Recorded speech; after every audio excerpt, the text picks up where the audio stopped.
اس کے بعد جب آپ مدینہ تک تشریف لائے تو یہ ذی الحجہ کی 25 تاریخ تھی، 25 تاریخ ذی الحجہ کی، وہی 10 ہجری ہے، یعنی آخری 4 دن ہیں اگر 29 کا مہینہ ہے، اور آخری 5 دن ہے اگر 30 کا مہینہ ہے ذی الحجہ کا۔ 10 ہجری ختم ہو رہا ہے اور 11 ہجری شروع ہو رہا ہے، تو محرم اور سفر یہ 2 مہینے پھر آپ نے مدینہ شریف میں گزارے، 11 ذی الحجہ شروع ہو گئی۔ آپ کے جو آثار ہیں دنیا سے رخصت ہونے کے، اس میں جو چیز نظر آتی ہے ایک تو یہ کہ آپ احد تشریف لے گئے، جہاں پر شہدائے احد مدفون تھے۔ نبی کریم صلی اللہ علیہ وسلم کو یوں تو اپنے تمام رفقاء کا بہت ہی دکھ تھا، لیکن احد ایسی ایک چیز تھی جس نے آپ کے دل کو بڑا زخمی کیا تھا۔ شہدائے احد کو بہت یاد کیا کرتے تھے، وصیت بھی فرمائی ہے کہ جو لوگ مدینہ شریف جائیں تو احد کے شہداء کے پاس بھی حاضری دیا کریں، جایا کریں، ان کے لیے دعا کیا کریں۔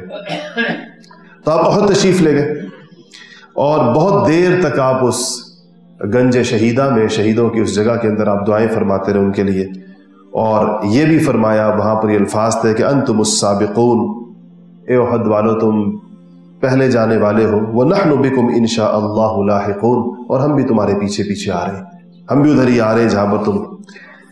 پھر آپ جب احد سے واپس آئے تو مسجد نبی تشریف لائے۔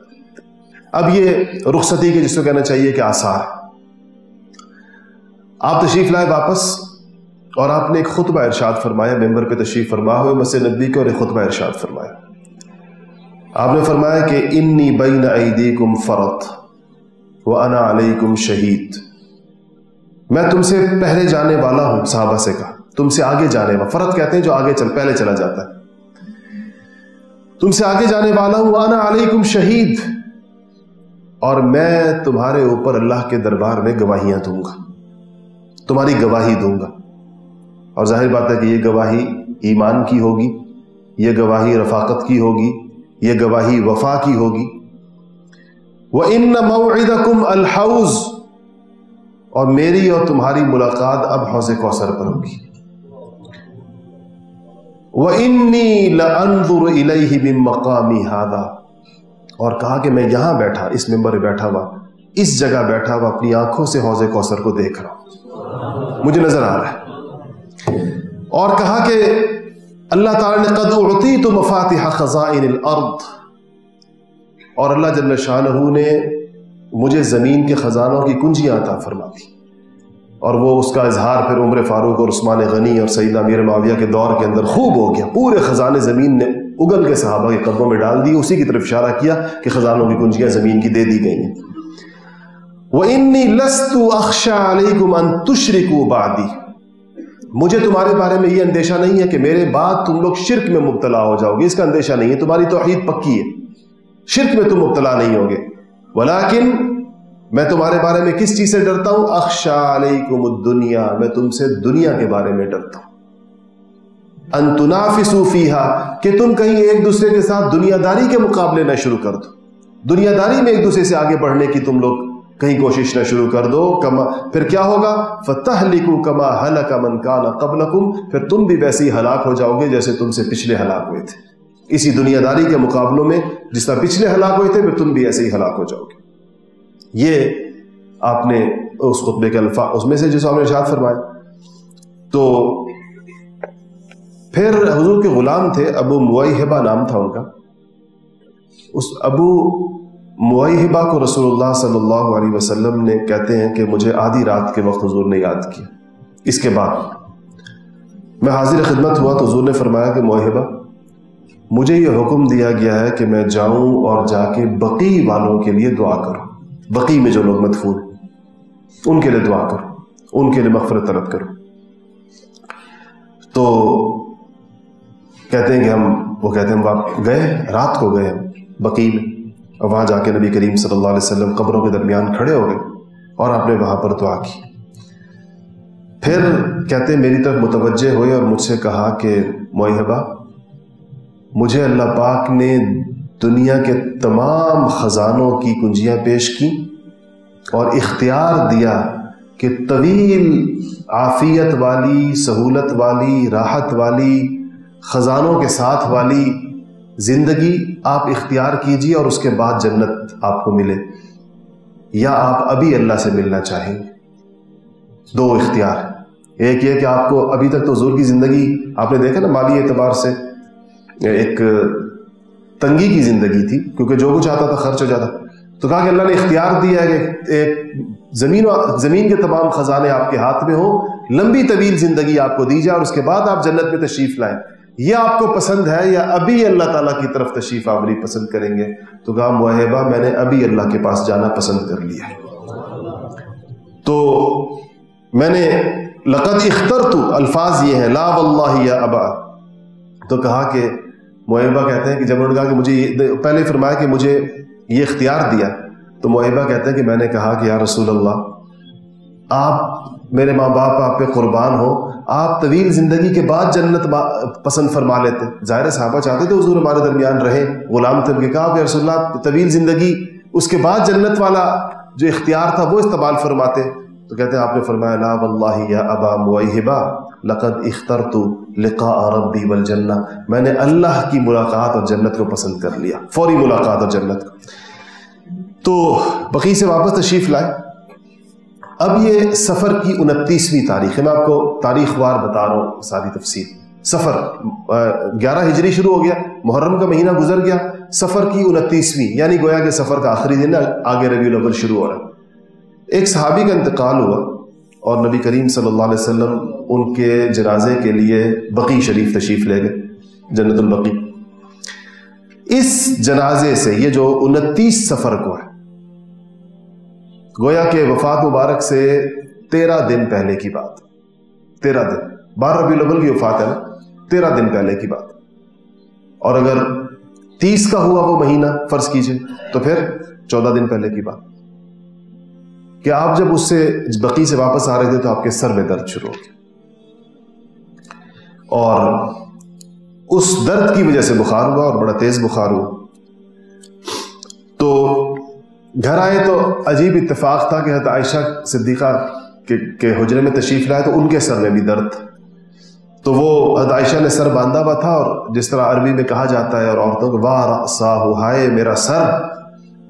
تو حضرت عائشہ کا یہ جملہ حضور نے سنا کہ عائشہ نے سر باندھا ہوا اور کہہ رہی ہے واہ رأساہ، ہائے میرا سر. تو حضور نے فرمایا کہ بل انا واللہ یا عائشہ واہ رأساہ، عائشہ بلکہ میں یہ کہوں کہ ہائے میرا سر، یعنی مجھے بہت سخت سر میں درد ہے. خیر دن تھا، وہاں سے آپ چلے گئے، تشریف لے گئے. اس سر درد کی حالت میں باری تھی وہ رات حضرت سیدہ میمونہ رضی اللہ تعالی عنہ کے گھر کی. یہ وہ ام المؤمنین ہے جو سب سے آخر میں آپ کے نکاح میں آئی ہیں. اگر آپ کو یاد ہو تو میں نے بتایا تھا کہ عمرۃ القضاء سے واپسی کے اوپر ان سے نکاح ہوا تھا. عمرۃ القضاء جب کیا نا صلح حدیبیہ کے اگلے سال، تو پھر اسی موقع پر ان کا ولیمہ بھی ہوا تھا. ام المؤمنین حضرت میمونہ رضی اللہ تعالی عنہ کا ان کی باری تھی. تو وہاں تشریف لے گئے، اور اس حالت میں بھی یعنی یہ مرض الوفات شروع ہو گیا، وفات مبارک کو زیادہ سے زیادہ 14 دن باقی، لیکن آپ وہی اپنی ترتیب کے مطابق امہات المؤمنین کے حجروں میں ایک کے بعد ایک جا رہے ہیں. جس حجرے میں تشریف لے کر جاتے ایک دفعہ پوچھا کہ عائشہ کی باری کب ہے. اگلے حجرے میں گئے تو ان کا جی لوگ بیویوں نے حساب لگا کر بتا دیا کہ عائشہ رضی اللہ تعالیٰ عنہ کا نمبر کب آتا ہے. اگلے حجرے میں تشریف لے گئے تو پھر پوچھ لیا کہ عائشہ کی باری کدھر کب ہے. تو ساری بیویوں نے کہا کہ لگتا ہے کہ اس بیماری میں آپ کا سکون اور آپ کا آرام حضرت عائشہ رضی اللہ تعالیٰ عنہ کے حجرے میں. تو سب نے کہا کہ ہم اپنی باریوں سے دستبردار ہوتی ہیں، حضور کو حضرت عائشہ کے حجرے میں پہنچا دیا.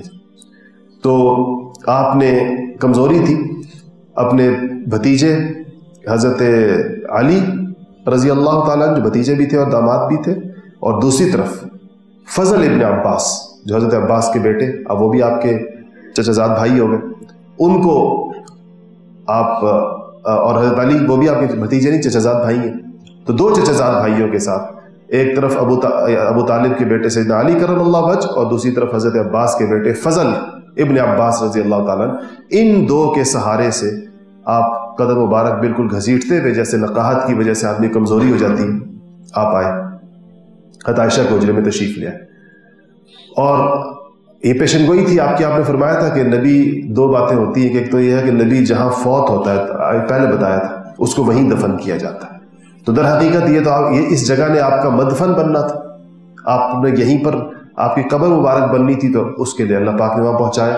اور پھر جو آخری ایک ہفتہ ہے تقریباً، ایک ہفتہ تو آپ تقریباً اس بیماری کے عالم میں، یعنی 2 ہفتے ہیں بیماری کے، اس میں سے ایک ہفتہ تو ازواج مطہرات کے حجروں میں رہے، آخری ہفتہ عائشہ کے پاس آ گئے۔ اس ہفتے کی پھر ساری احادیث اور مرویات جو ہیں وہ عائشہ رضی اللہ تعالیٰ عنہ کی زبانی، اس لیے کہ 24 گھنٹے کی تیماردار وہ تھی، باقی حضرات بھی آتے اور جاتے رہتے تھے۔ یہاں اگر آپ نے عائشہ سے کہا کہ عائشہ میں اس زہر کا اثر محسوس کر رہا ہوں جو خیبر میں مجھے دیا گیا تھا، آپ کو یاد ہوگا غزوہ خیبر میں نے بتایا تھا کہ یہودی عورت نے زہر دیا تھا، اس میں ملا کر بکری کے گوشت، بکری روسٹ کر کے لائی تھی اور اس کے اندر زہر دیا تھا۔ پھر آپ نے ایک دفعہ پھر سب مسلمانوں کو جمع کیا، اور اس موقع پر جو آپ نے ارشاد فرمایا، جو آپ کی الفاظ ہیں وہ میں آپ کو پھر دوبارہ بتاؤں گا کہ یہ آپ کے حضور اکرم صلی اللہ علیہ وسلم کے بڑے خاص الفاظ ہیں جو اس موقع پر کیے۔ اچھا، اسی میں ایک چیز اور یاد رہے آپ کو کہ اس ورز الوفات سے چند دن پہلے آپ نے لشکر تیار کیا جس کو جیش اسامہ کہتے ہیں، لشکر اسامہ کہتے ہیں۔ یہ اسامہ ابن زید جو صاحبزادے ہیں زید ابن حارثہ کے، زید ابن حارثہ آپ کے وہ منہ بولے بیٹے تھے، ان کی شہادت ہو گئی تھی چونکہ غزوہ موتا میں، تو وہ جس کے اندر یک کے بعد دیگرے 3 حضرات شہید ہوئے، عبداللہ ابن رواحہ بھی ہوئے اور جعفر طیار بھی ہوئے اور زید ابن حارثہ بھی ہوئے۔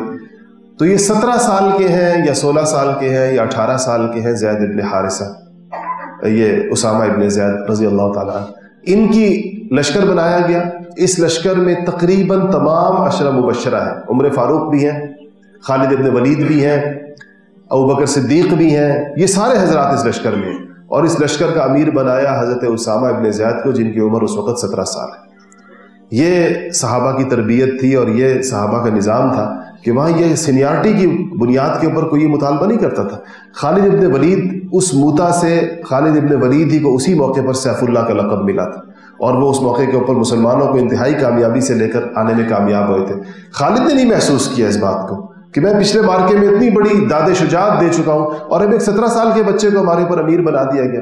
صحابہ کے قلوب اس قسم کی حب جاہ سے، اس قسم کی دنیا داری سے، اس قسم کے منصب اور عہدے کی لالچ اور خواہش سے بالکل پاک ہو چکے۔ آج آپ لوگ اس کا تصور کر سکتے ہیں؟ آپ لوگ جانتے ہیں ہیرارکی کیسے فالو کی جاتی اور کیسے عہدوں کے اندر ایک گریڈ کا فرق پڑ جائے، ایک عہدے کا فرق پڑ جائے تو کیسے زمین و آسمان اوپر نیچے ہو جاتے ہیں، اور ایک آدمی کس قدر وہ اپنی توہین سمجھتا ہے کہ مجھ سے جونیئر شخص کے نیچے لگا دیا گیا یا اس کے لیکن یہ وہ موقع تھا نبی کریم صلی اللہ علیہ وسلم کو یہ لشکر مدینہ سے آپ نے روانہ بھی فرما دیا تھا، لیکن یہ جرف ابھی مدینہ سے تھوڑا باہر ہی پہنچا تھا کہ ادھر آپ کی بیماری شروع ہو گئی۔ اس پر وہ رک گیا لشکر، وہیں پر مدینہ سے تھوڑا باہر پڑاؤ ڈالا تھا، اور رکا اس خیال سے کہ نبی کریم صلی اللہ علیہ وسلم کی کچھ صحت کی خبریں مل جائیں تو پھر اطمینان سے جائیں گے، اس خیال سے انہوں نے تھوڑا سا قیام کیا۔ یہ وہ لشکر تھا جس کو پھر سیدنا ابوبکر صدیق رضی اللہ تعالیٰ عنہ نے روانہ فرمایا۔ اچھا جی، وفات سے 5 دن پہلے کی طرف اگر آپ آئیں تو نبی کریم صلی اللہ علیہ وسلم کو یہ بدھ کا دن ہے یا منگل کا دن ہے، 5 دن پہلے تو غشی تاری ہو گئی بہت زیادہ نبی کریم صلی اللہ علیہ وسلم کو، بخار کی شدت، مرض الوفات ہے۔ تو آپ نے مدینہ منورہ کے کچھ کنوؤں کے بارے میں فرمایا کہ ان کنوؤں کا پانی جمع کر کے لاؤ اور مجھ پر انڈیل دو تاکہ مجھے سکون ہو۔ تو وہ پانی کے 7 مشکیزیں بھر کے لائے گئے مدینہ کے مختلف کنوؤں سے، 7 مختلف کنوؤں سے 7 مشکیزیں پانی کے لائے گئے، اور وہ آپ کے اوپر ڈالا گیا۔ پھر آپ کو اس سے بہت زیادہ راحت ہوئی۔ جب آپ کو راحت ہوئی تو آپ نے کہا کہ میں مسجد جاتا ہوں، میں نے صحابہ سے کوئی بات کرنی۔ تو آپ کے سر پر پٹی بندی ہوئی تھی، صحابہ کہتے ہیں وہ جو بخار کی وجہ سے باندھی جاتی ہے۔ آپ مسجد میں تشریف لائے اور صحابہ قریب آ گئے کہ حضور کی بات سنے، ممبر پر کیا فرماتے؟ آپ نے فرمایا کہ لعن اللہ الیہود والنصارى، لعن اللہ الیہود والنصارى، خدا کی لعنت ہو یہودیوں پر اور عیسائیوں پر۔ اتخذوا قبور انبیائہم مساجدا، انہوں نے اپنے نبیوں کی قبروں کو سجدہ گاہ بنا دیا، انہوں نے اپنے نبیوں کی قبروں کو سجدہ گاہ بنا دیا، سجدے کرتے ہیں وہاں پر۔ خدا کی لعنت ہو ان کے اوپر، یہودیوں پر بھی اور نصارہ پر۔ یہ امت مسلمہ کو بتایا جا رہا تھا کہ قبروں کو کبھی سجدے کی جگہ نہ بنانا، اور خاص طور پہ جو کہ نبی کی قبر عقیدت کا سب سے بڑا مرکز ہو سکتی ہے، تو دیکھیں ہمارے لوگوں کی بدنصیبی اور بدبختی، نبی کی قبر تک تو ان کی رسائی نہیں، لیکن ولیوں کی قبروں کو سجدہ گاہ بنا دیا انہوں نے بالآخر۔ ولیوں کی قبروں پر آج سجدوں کے مناظر ہیں، چاہے یہ لوگ اس کو جو نام بھی دیں، اس کی شکل سجدے کی بنتی ہے۔ کوئی کہتا ہے ہم پاؤں چوم رہے ہیں، کوئی کہتا ہے ہم کیا کر رہے ہیں، لیکن جب اس کی شکل کوئی دیکھے، انجان آدمی دیکھے، باہر سے کھڑا ہوا ایک بندہ دیکھے، تو اس کو لگے گا کہ اس نے سجدہ کیا اس قبر کے اوپر۔ یہ حرام ہے، ناجائز ہے، کسی صورت اس کی اجازت نہیں۔ خصوصاً وفات کے وقت کی وصیتیں وہ ہیں جو آپ نے امت کو فرمایا تھا، اس سے جن چیزوں سے منع کیا، یہ سب سے یہ جہالت ہے، اور یہ ان مذہبی پیشواؤں کے جو لوگ وہاں بیٹھے ہوتے ہیں، یہ ان کے ذمے ہے، اور انہی کی سب سے بڑی پکڑ ہوگی جو لوگوں کو منع نہیں کرتے اس چیز سے۔ عام جاہل عوام سمجھتی نہیں ہے، اور وہاں پر جو لوگ بیٹھے ہوئے ہوتے ہیں جو اپنے آپ کو مولوی کہتے ہیں یا پیر کہتے ہیں، یہ ان کی ذمہ داری تھی کہ وہ وہاں پر آنے والے ان پڑھوں کو اور جاہلوں کو اس چیز سے منع کریں کہ یہ بالکل حرام ہے، شریعت محمدی علی صاحبہا الف الف سلام، اس میں اس چیز سے کوئی گنجائش نہیں۔ یہ آپ نے اور بھی اس میں فرمایا کہ کچھ نصیحت اس پر فرمائی۔ اس کے بعد آپ واپس تشریف لے گئے، اور پھر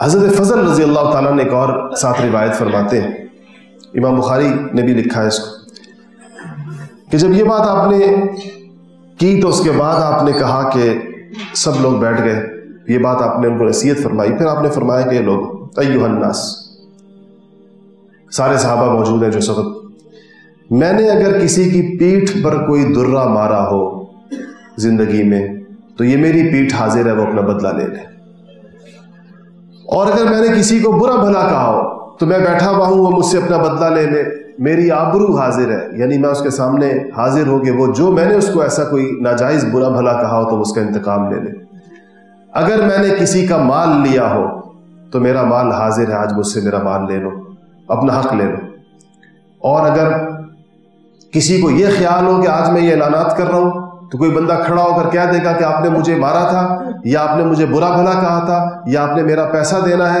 اس پر میں ناراض ہو جاؤں گا، تو یاد رکھنا کہ یہ میری شان نہیں ہے، میں ناراض نہیں ہوں گا۔ یعنی آج یہ مطلب یہ تھا کہ میں کوئی رسمی اعلان نہیں کر رہا کہ تم سب لوگ اس پہ توبہ توبہ توبہ کرو، نہیں، واقعی جس کا جو حق ہے مجھ سے، جانی ہے یا مالی، وہ اپنا حق مجھ سے وصول کر لے۔ تو ایک آدمی کھڑا ہو گیا، اس نے کہا کہ یا رسول اللہ، میرے 3 درہم آپ کے ذمے، 3 درہم آپ نے میرے دینے۔ آپ نے فرمایا کہ میں اس دعوے کو جھٹلاؤں گا نہیں، دعوے کا انکار نہیں کرتا، نہ میں تم پر اس سے قسم لوں گا، نہ میں تم پر اس سے گواہ طلب کرتا ہوں، بس اتنا پوچھتا ہوں کہ اتنا بتا دو کہ کس موقع پر لیے تھے، یاداشت کے لیے۔ تو اس نے کہا کہ ایک فقیر جا رہا تھا، آپ کی جیب میں کچھ نہیں تھا، آپ نے مجھ سے پوچھا تھا کہ تمہاری جیب میں ہے، میں نے کہا ہے، تو آپ نے کہا تھا کہ 3 درہم اس کو دے دو، میں تمہیں بعد میں دے دوں گا۔ وہ 3 درہم آپ نے میرے دینے، تو آپ نے فضل ابن عباس کو چچا کے بیٹے سے کہا کہ 3 درہم دے دو اس کو، بار بار کہا۔ پھر آپ نے کہا کہ اگر کسی نے، اب جب یہ اعلان کرتے رہے کہ میرا کوئی حق ہے، کسی نے لینا ہے تو لے لے، پھر آپ نے لوگوں سے کہا کہ لوگوں، اگر کسی نے مال غنیمت کے مال میں تقسیم سے پہلے کوئی چیز اٹھائی ہو تو مال جا کر بیت المال میں دوبارہ جمع کرا دے۔ تو ایک شخص کھڑا ہو گیا، آپ نے کسی نے بھی کوئی غنیمت میں سے مال اٹھایا ہو تقسیم ہونے سے پہلے، وہ بیت المال کا حق ہے، لوٹا دو بیت المال کو وہ مال۔ ایک آدمی کھڑا ہوا، کہا کہ رسول اللہ میرے ذمہ بیت المال کے 3 درہم۔ آپ نے فرمایا کیسے ہوئے تمہارے ذمہ؟ کہا کہ میں اتنا بھوک کی حالت میں تھا اور اس قدر میری مفلس اور تنگ دست تھا، تو یا رسول اللہ میں نے تقسیم سے پہلے 3 درہم اٹھائے تھے۔ آپ نے حضرت فضل ابن عباس، وہی جو ساتھ کھڑے تھے، ان سے کہا کہ اس کے 3 درہم بیت المال میں داخل کر دو، اپنی طرف سے داخل فرما دی، کہ یہ بھی اس کے داخل کر دو۔ یہ امانت کی اور اپنے مالی معاملات کو صاف رکھنے کی رسول اللہ صلی اللہ علیہ وسلم کے آخری وقت کے اندر یہ ایک طرح کا ایک عملی مظاہرہ تھا، اپنے مالی معاملات کو درست رکھنے کی۔ آج ہمارے اندر مالی معاملات کی گڑبڑ اور مالی معاملات میں ایک دوسرے کے ساتھ، دیکھیں، قرضے لے کر ہم واپس نہیں کرتے، پیسے لوگوں کے ہمارے ذمے ہوتے ہیں، لوگوں کے حقوق ہمارے ذمے ہوتے ہیں، مالی حقوق ہمارے ذمے ہوتے ہیں۔ یاد رکھیے گا اس بات کو ہمیشہ ہمیشہ کہ کسی مسلمان کا مال دوسرے مسلمان کے لیے اس کے دل کی اتھاہ گہرائیوں کی اجازت کے بغیر جائز نہیں ہے، مروت میں بھی جائز نہیں۔ یہ غلط فہمی بھی اپنے ذہن سے نکال دیں، بہت بڑی، جو ہمیں عام طور پر ہے۔ ہم لڑکیوں کو میراث نہیں دیتے، بہنوں سے معاف کس طرح کراتے ہیں کہ ان سے کہتے ہیں ہاں بھائی ابا تو فوت ہو گئے, بولو تمہیں میراث چاہیے, تو بہنیں کہتی ہیں بس بھائی نہیں چاہیے. اس سے معاف نہیں ہوتی میراث, کہ ان کو مروت کے اندر لا کر اور ان کو ایک ایسی جگہ پر کھڑا کر کے جہاں پر ان کو یقین ہو جاتا ہے کہ ابھی اگر ہم نے میراث کا مطالبہ کیا تو بھائی ناراض ہو جائیں گے, ہو سکتا ہے کہ میکا ہی بند ہو جائے ہمارے اوپر, اس وجہ سے اس مجبوری کے عالم میں بہنوں سے میراث معاف کرائی جاتی ہے. یہ معاف کرانا اسی طرح حرام ہے جیسے ان سے چھین کر لینا حرام ہے. علماء نے لکھا ہے کہ میراث کسی نے پہلے دے تو حوالے کریں, ان کے طریقہ بتایا علماء نے کہ جو بہنیں معاف کرنا چاہتی ہیں معاف کرنے کا طریقہ کیا ہوگا. آپ بہنوں کے حوالے کریں میراث, اور وہ 1 سال اس کو استعمال کریں, مالکانہ تصرف کے ساتھ استعمال کریں. پھر اگر ان کو بھائی کی محبت جوش مارے تو پھر بھائی کو ہدیہ کر دیں, اس کی اجازت ہے شریعت, اس میں حرج نہیں ہے. بہن دے سکتی ہے بھائی کو, لیکن اس طریقے کے ساتھ نہیں جس طرح ہم لوگ معاف کراتے ہیں. بیویوں سے مہر بھی اسی طریقے سے معاف کراتے ہیں کہ جہاں بیوی کو پتا ہوتا ہے کہ مہر کا مطالبہ کیا تو ازدواجی تعلقات خراب ہو جائیں گے, اس بنیاد پر وہ بیچاری کہتی جاؤ معاف. اس سے معافیاں نہیں ہوتی. اپنے پارٹنر سے بھی بعض اوقات چیزیں ایسی معاف کراتے ہیں. لوگوں کی چیزیں استعمال کرنے کے بعد ان کو اطلاع دیتے ہیں بھائی تمہاری فلانی چیز ہم نے استعمال کی تھی, معاف کر دینا. وہ سوچتا ہے کہ اب کون سا, اگر میں کہوں نہیں بھی معاف کرتا تو اس نے کون سا مجھے واپس کر دینی ہے. وہ کہتا ہے چلو میں نے معاف کیا, اس سے معاف نہیں ہوتا. طیب نفس کا لفظ حدیث میں آیا ہے کہ دل کی بغیر کسی جبر کے, بغیر کسی مروت کے, بغیر کسی دباؤ کے, بغیر کسی مجبوری کے اگر کوئی شخص آپ کو اپنا مال بطور ہدیہ دیتا ہے, بطور تحفہ اور ہبہ دیتا ہے, وہ تو آپ کے لیے جائز ہو سکتا ہے. اس کے علاوہ کسی دوسرے انسان کا مال کسی انسان کے لیے اس کی ایک پائی بھی جو ہے وہ حرام ہے اور جہنم میں لے کر جانے والی ہے. یہ کوئی چھوٹی بات نہیں ہے, معمولی معاملہ نہیں ہے. اپنے ذمے مالی حقوق کا بہت زیادہ خیال رکھیں. زندگی کے کسی مرحلے کے اوپر کسی سے پیسے لیے ہوں, کسی کا قرضہ لیا ہو, کسی کے ساتھ پارٹنرشپ کی ہو, کسی کا کوئی مالی حق آپ کے اوپر باقی ہو. اور یہاں وہ دوسرا حضور نے ساتھ بتایا کہ اگر میں نے اپنے بارے میں فرمایا پیش کرتے ہوئے اپنے آپ کو کہ اگر میں نے کسی کو گالی دی ہو تو میری آبرو حاضر ہے, میری عزت یہاں حاضر ہے, وہ اپنا بدلہ لے لے. کسی کو میں نے مارا ہو, کسی کو میں نے کوئی جسمانی تکلیف پہنچائی ہو تو میں خود یہاں پر حاضر ہوں, مجھ سے بدلہ لے لے. آپ سوچیں کہ سید الانبیاء ہو, اللہ جل شانہ کے بعد کائنات کے سب سے عظیم ترین انسان ہو, وہ دنیا سے رخصت ہوتے ہوئے اس فکر کے اندر ہو کہ کہیں کسی کا حق میرے اوپر رہ نہ جائے, تو میرا اور آپ کا کیا حال ہوگا. ہمارے ذمے خدا جانے کیا کیا چیزیں باقی ہوں گی, کتنے لوگوں کی باقی ہوں گی. اس لیے یہ جو آپ کا خطبہ تھا یہ خاص اس چیز کی طرف اپنی امت کو اشارہ تھا.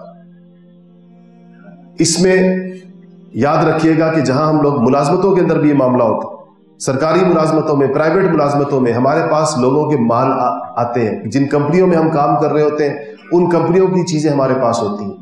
اس صورت میں کسی بھی ایسی چیز کو جو آپ کے حوالے کی گئی ہے کسی خاص مقصد کے لیے, اس کو اپنے مقصد کے علاوہ اجازت کے بغیر کسی اور مقصد میں استعمال کرنا وہ بھی حرام ہے اور امانت کے خلاف. اگر کسی نے گاڑی دی ہے کسی کو اور پابندی لگائی ہے کہ گاڑی صرف سرکاری مقاصد کے لیے استعمال ہو سکتی ہے, تو یاد رکھیں کہ اس کو پھر ذاتی مقاصد کے اندر استعمال کرنا ناجائز, الا یہ کہ اجازت ہو دینے والوں کی طرف سے. اسی طرح دفتروں کی اسٹیشنری ہے اور باقی چیزیں ہیں, اگر وہ اس پر پابندی ہے کہ یہ جس مقصد کے لیے اس کے بارے میں طے ہو جائے, اصول اور قانون بن جائے, چاہے وہ پرائیویٹ ادارہ ہو یا وہ سرکاری ادارہ ہو, تو اس مال کو, ان چیزوں کو, ان کی املاک اور ان کے ایسٹس کو ان کی اجازت کے بغیر اپنے ذاتی یا کسی اور شخص کے مصرف کے اندر اس کو لانا, یہ بھی امانت کے خلاف ہے, یہ بھی ناجائز ہے. یہ اسی طرح خیانت ہے جیسے کسی کی چیز بغیر اجازت کسی کا مال مارنا یا کوئی اور چیز. اس معاملے میں آج ہمارے اندر اتنی کمزوری آ گئی ہے, ہم سے زیادہ مسلمان جتنا اس معاملے میں, آج آپ یقین کریں ہمارے پاس لوگ سارے دن دارالفتاؤں میں آتے ہیں, کوئی اگر 1% لوگ ایسے ہوں جو ہم نے نہیں دیکھے آج تک, لیکن اتنا امکان چھوڑنا پڑتا ہے, 99% معاملات میں لوگوں نے لوگوں کو تجارت کے لیے جب بھی پیسے دیے, 99% معاملات میں وہ مال لوگوں کو واپس نہیں ملا. 99% معاملات جتنے ہم لوگ سنتے ہیں کہ پیسے دیے گئے کہ جی تجارت کریں گے, لوگ لیتے ہیں, مزاربت کے نام پر پیسے لیے جاتے ہیں اور ناموں کو پیسے لیے جاتے ہیں, لوگوں کو ان کا رأس المال کبھی واپس نہیں ملا. حالانکہ یہ تو مسنون طریقے تھے تجارت کرنے کی. اس میں ہمیشہ 99% 100% کیوں نقصان ہوتا ہے لوگوں کو. اصل میں لوگوں کے پیسے کھانے کے سارے لوگوں نے ہیلے اور بہانے بنائے, اور یہ خیانت کے نتائج ہیں سارے کے سارے. اور یہ آج اس کی وجہ سے مسلمانوں کے درمیان تجارتوں کی یہ شکلیں جو ہیں یہ چل بھی نہیں سکتی. اعتماد نہیں رہا کسی کے اوپر. پارٹنرشپس ہماری، آپ جا کے پوری مارکیٹ کا جائزہ لیں اور آپ کبھی یہ سروے کر کے یہ بتائیں کہ ہماری پارٹنرشپس میں کتنے % پارٹنرز ایسے ایک دوسرے سے الگ ہوتے ہیں کہ ایک کا دوسرے کے اوپر ایک پائی حق باقی نہیں ہوتا اور کوئی ناراضگی نہیں ہوتی. پارٹنرشپ اس طرح جدا ہوئی. وہ ہے نا آپس میں شراکت ہے کہ شراکت جب ختم ہوئی تو دونوں اس پر کہتے ہیں کہ جی ہمیں بالکل ایک برابر ہم نے اپنا حق ایسے تقسیم کیا کہ ایک پائی کا دعویٰ ایک کا دوسرے پر نہیں ہے اور نہ کوئی ناراضگی ہے. مارکیٹ کے اندر جا کے سروے کریں کہ یہ اس طرح کی پارٹنرشپس کتنی ہوتی ہیں تو آپ کو پتہ چلے گا کہ شاید 1% بڑی مشکل سے ایسی نکلیں گی. ہر جگہ یہ مزاربت بھی ایسی ہے ہماری اور شرکت بھی ایسی ہے. مشارکت اور مزاربت دو سب سے بڑے ذریعے ہیں اسلام میں تجارت کے جو آئے تھے. یہ سب سے بڑے ذریعے، اس کے ذریعے سے تجارتی معاملات ہوں گے. ایک کے اندر دونوں فریق مال لگاتے ہیں اور ایک کے اندر ایک فریق مال لگاتا ہے، دوسرا فریق اپنی سروسز پرووائڈ کرتا ہے. یہ دو بڑی شکلیں تھیں، سب سے بڑی شکلیں یہی دو تھیں. ان دونوں شکلوں میں خیانت کا یہ عالم ہے کہ آج کوئی شریف آدمی کسی کے ساتھ پارٹنر بنتے ہوئے بھی ڈرتا ہے اور کوئی بھی انسان، کوئی بیوہ، کوئی یتیم تک اپنا مال، جو بیچارے تجارت نہیں کر سکتے، اپنا مال کسی کے حوالے کرتے ہوئے ڈرتے ہیں کہ ان کو پتہ ہوتا ہے کہ جی مال واپس نہیں آئے گا. چند مہینے منافع دیں گے اس کے بعد پتہ چلے گا کہ جی کیپٹل بھی ڈوب گیا. یہ اس امت کا حال ہو گیا جس کے نبی نے جاتے ہوئے آخری 5 دنوں کے اندر امت کو ممبر پہ بیٹھ کر یہ وصیت کی تھی. اللہ جل شانہ ہمیں اس کی جو ہے وہ سمجھ عطا فرمائے اور اللہ پاک ہمارے ان معاملات کو درست فرمائے. وآخر دعوانا الحمدللہ رب العالمین.